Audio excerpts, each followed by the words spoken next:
Hi and welcome back to my next video. Really nice to have you join me again.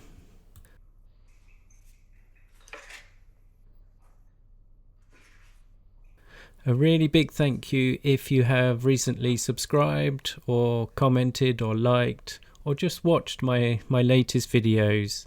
I didn't expect so much attention so quickly on YouTube, but I really appreciate it, and I'm feeling really grateful that I'm able to connect with so many people.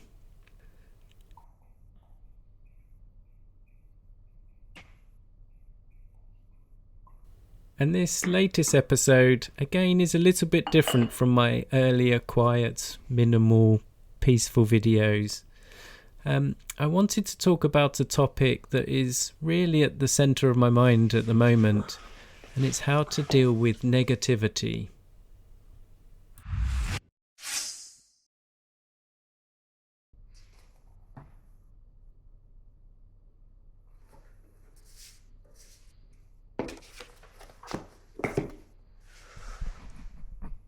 Do you ever feel like you're just under constant attack from negativity? Like, obviously not physically, but just emotionally. Like, every news alert being about the war, or just the constant passive aggressive comment from your boss, or like that little comment from a family member that knows exactly which buttons to push to annoy you. Just sometimes feels like your battery's draining so much faster than you can recharge it.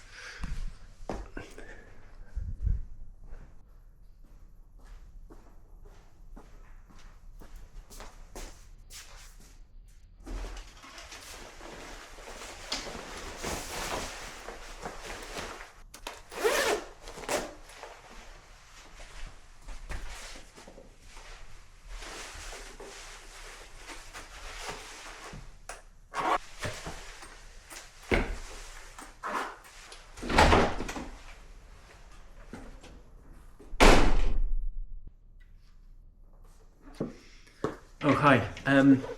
Editing Greg here from the future, just working on this video.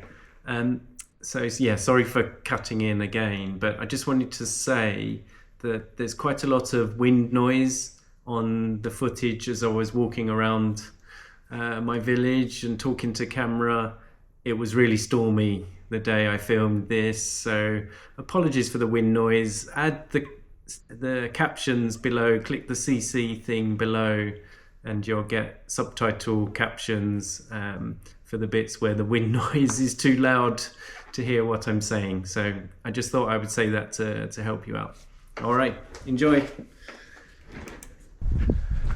So let's start with the easiest one to control, but probably the most difficult one to let go of: the internet.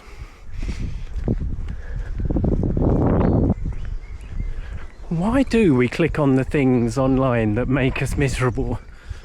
Well, it's called negativity bias.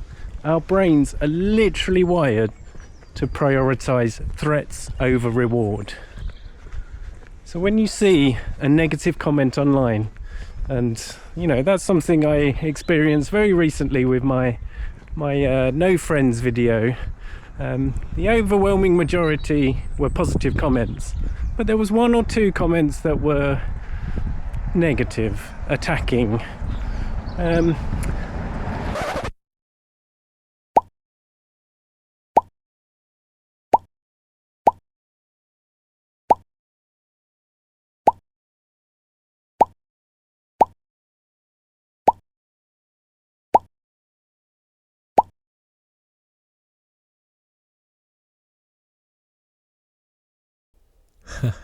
You get the idea.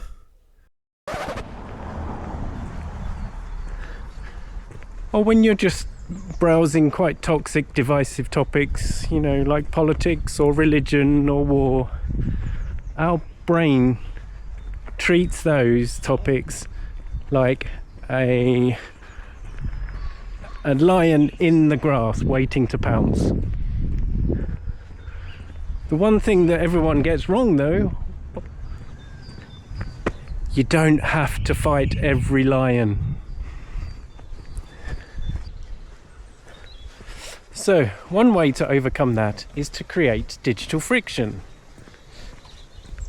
You know, negativity thrives on speed. You know, that quick reaction to a comment that sets you off. To overcome that, you just need to slow down the input.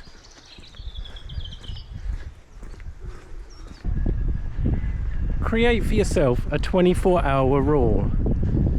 If you see or read a comment that sets your blood boiling, triggers you to react quickly, then force yourself to not reply for 24 hours. After that time, the threat response to that line in the grass has faded, and you'll quickly realise that person was not worth your time.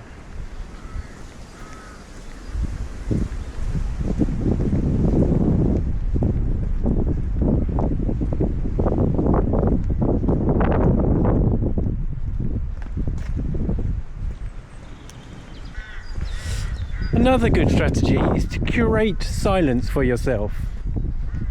You know, when I was younger, this was much easier to do. You just didn't buy the newspaper, you didn't watch the news, and you were good. These days it's a little bit more difficult. But use the mute button. There's no need to block people, you know, to cause drama.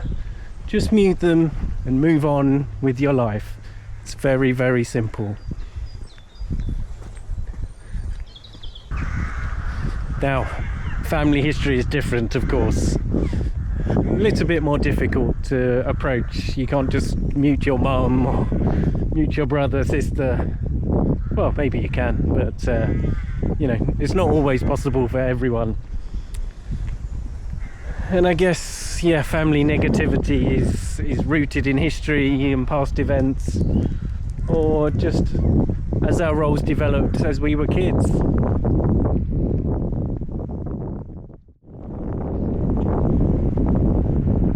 One way to approach this is to use a strategy that I call soft exit. You know, if a family member is being very critical, layering on the negative constant comments, then don't be triggered into defending yourself. It will inevitably lead to an argument. Instead, use a soft exit. So just try saying, you know, I'm not in a good place to talk about this right now. Or can we just talk about something else? If they continue, just leave the room, do something else, go somewhere else. You know, that's not being rude, that's setting boundaries. And boundaries, they're not there to keep people out, they're gates to keeping you safe. Oh, by the way, if you've watched any of my previous videos where I've made cookies and you see me pouring the lovely fresh honey,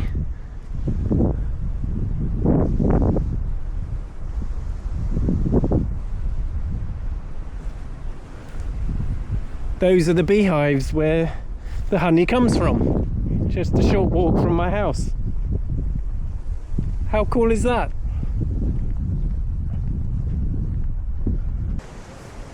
Workplace negativity, again, is very unique because there's a power dynamic at play, and most importantly, a paycheck. You know, if your boss is negative, it can almost feel like your entire survival is at stake. Hey pirate, hey pirate, how are you? Looking good today, mate. What a dude.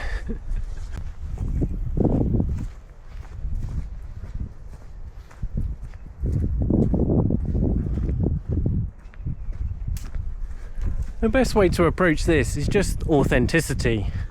Stop trying to make your boss like you or understand you, and just treat them like a client. When your boss is being negative at you, don't just say, "Oh, I'm frustrated with this feedback."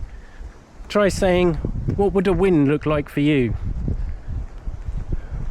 When you focus on results rather than feelings, you take the emotional power out of their hands. You become the professional in the room. Just remember, you are not a sponge for their stress. You are a filter for their success.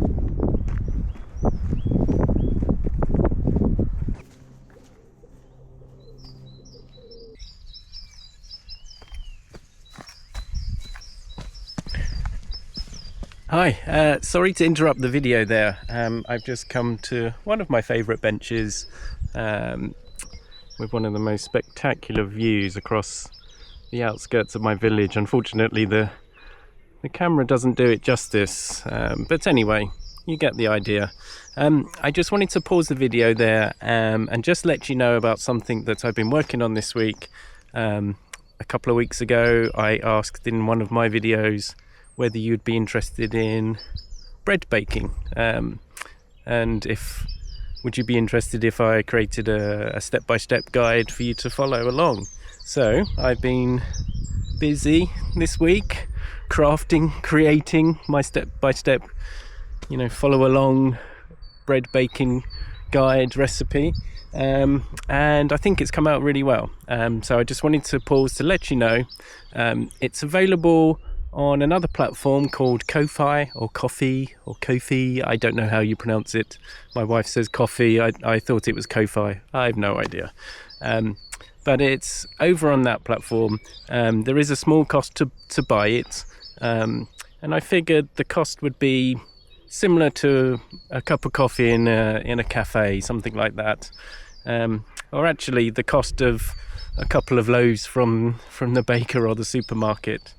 So it's a small cost. Hopefully you think it's good value for money, but the idea was that instead of having a coffee in a cafe for once, or skip buying a loaf from the supermarket, buy the recipe, learn how to bake delicious ciabatta, traditional style Italian bread at home that's easy to do, easy to follow, and it will open up a skill for you that you can bake bread at home very easily.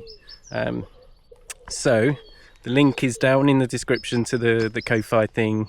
The cost is £5 or whatever the equivalent is in dollars, $6, $7, something like that, 6 or 7 euros.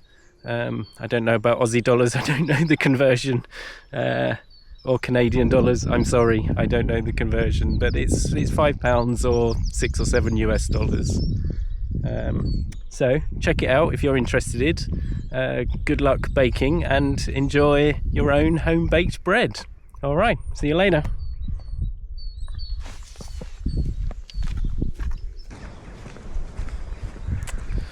And finally, world negativity or global negativity.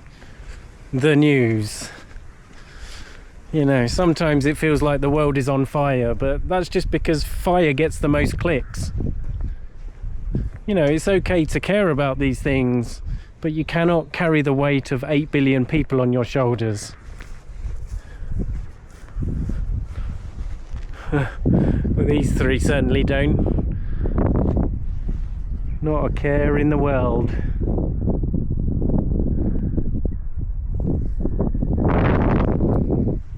What a lovely scene. 3 yearling thoroughbred racehorses without a care in the world. Well, except for eating grass, that's very important. Well, I was going to walk home and continue the video, but I cannot resist going to say hello to these gorgeous 3 horses.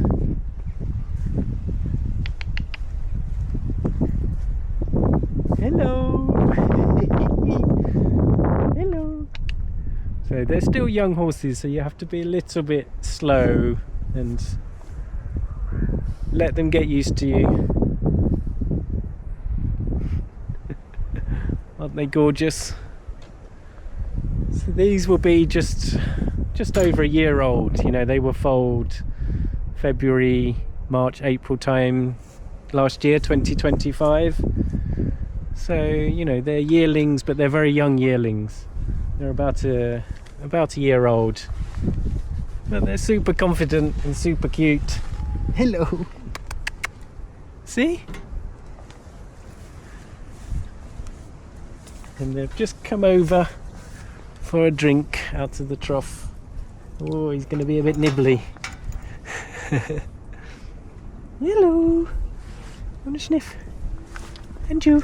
Want a sniff?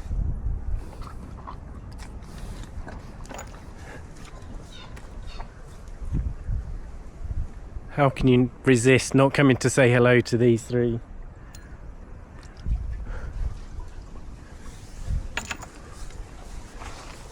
Hello. Hello. Oh, you're so friendly. You are.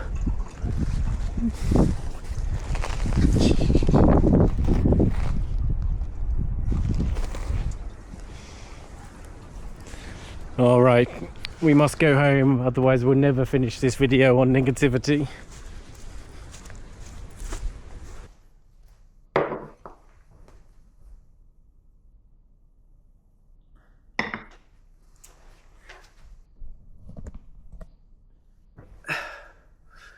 So, in conclusion, dealing with negativity isn't about shutting yourself down and becoming a robot. It's actually more like becoming a gardener. You need to create your own peace. You need to pull the weeds to allow space for the flowers to grow. So if it's a troll online, or a negative boss, or an annoying brother, or a global crisis, your energy is a finite resource and you need to spend it wisely. You need to create your own peace. Because when you're at peace, you're actually more capable of helping the world around you. Anyway, thanks for listening to my viewpoint on this.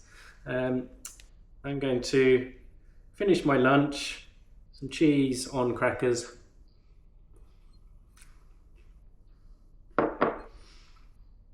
And I would recommend you go and do something that makes you happy.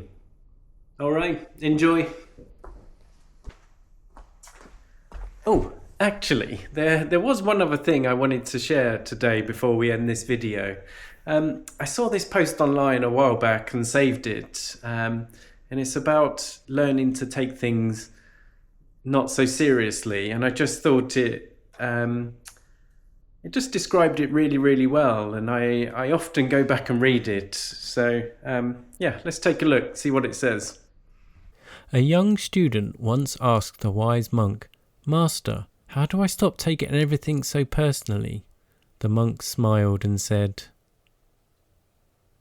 "To stop taking things personally, you must learn what actually belongs to you, and what never did." Most of what people say or do is a reflection of their own inner weather, not a judgment of your worth. When a storm passes overhead, you do not ask, "What did I do wrong?" You simply let it pass.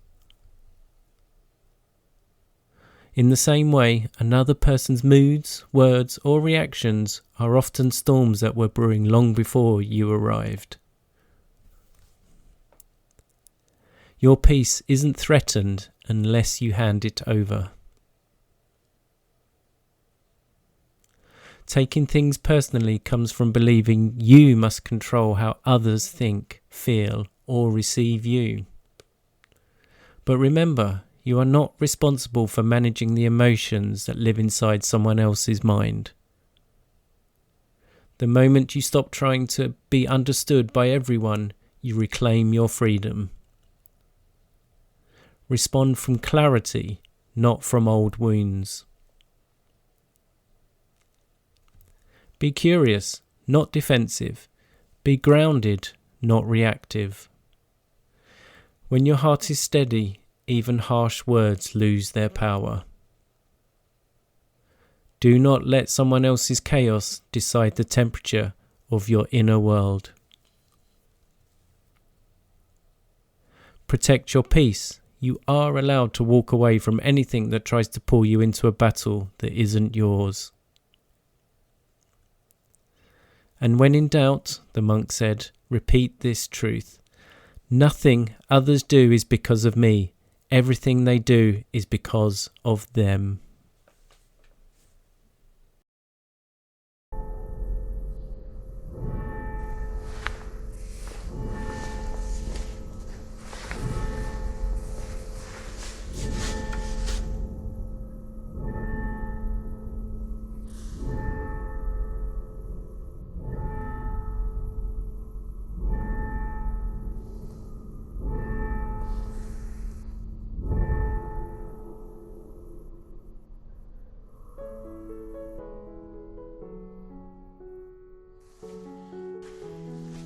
Well, what a peaceful way to end this week's video. I always like to listen out for the church bells. I just really love the sound. So we better get going. Thanks for watching again, and yeah, a big thanks to all my new subscribers. Over 3,000 subscribers now, which is really unbelievable, but I'm just super grateful for every one of you for watching, subscribing, liking, commenting. Take care, and I will see you all again very soon. Bye.